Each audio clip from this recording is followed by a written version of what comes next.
Okay, close look at the fretboard, getting started with session 1 of this 7-part series breaking down all the names of the notes and the chords in your major natural keys. Now, let's get started with some prerequisite information.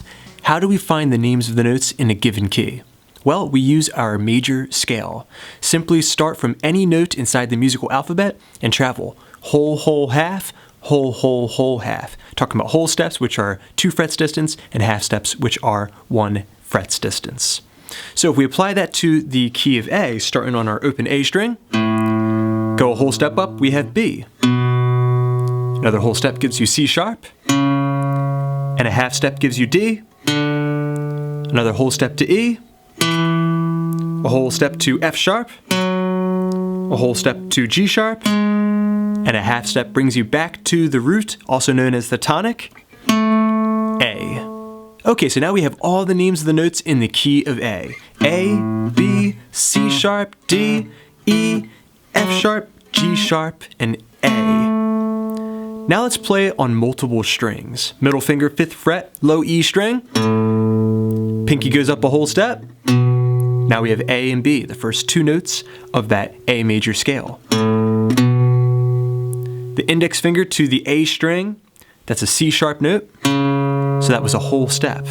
Whole step, whole step. A half step to D, a whole step to E. Now going to the D string, we're going to the 4th fret, whole step up to F sharp.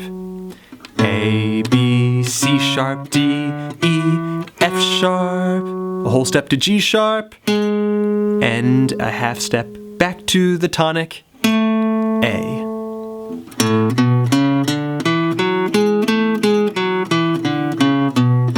Your A major scale. Now, let's convert each of those notes inside that scale to a chord. Okay, so now that you have the names of the notes in the key of A, we can convert each of those notes to a chord. The only thing that we have to remember is which ones are major, which ones are minor, and which one is diminished. So, always remember this. It's very, very important. It's always the exact same no matter which key you're playing in.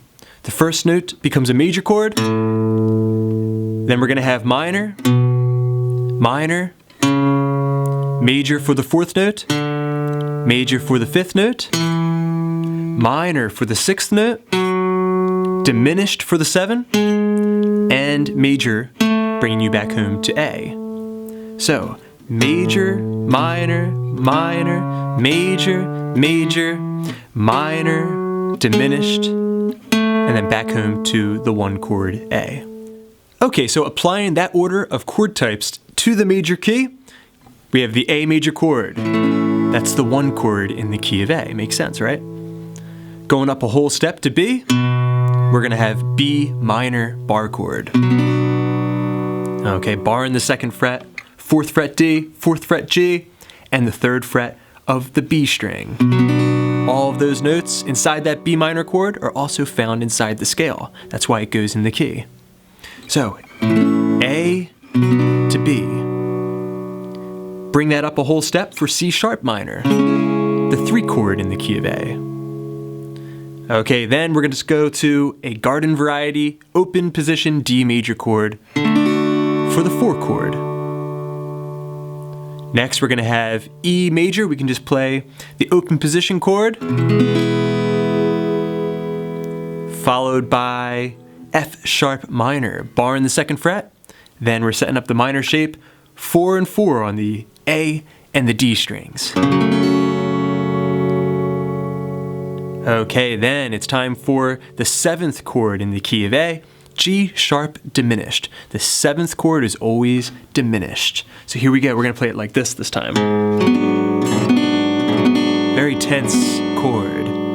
So we have the 4th fret of the E string, we're blocking the A string, and then we're gonna have 4 and 4 on the D and G, and 3 on the B string.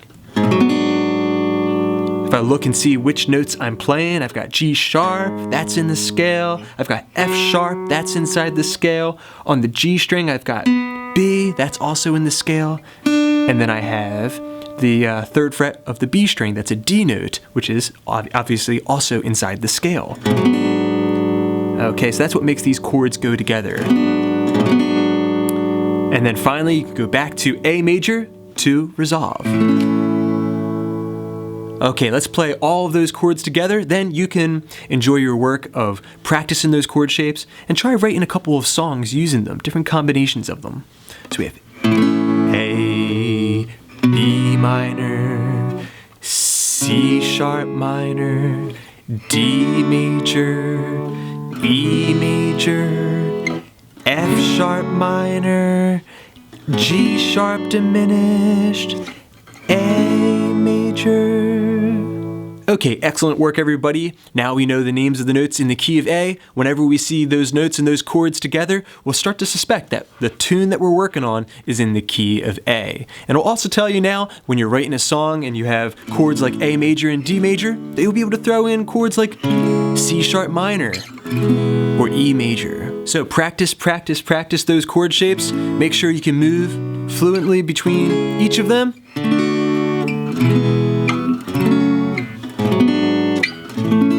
And try practice them in different positions. That's another great tip. Once you have all that down, you can move on to the next video in this series, the key of B major.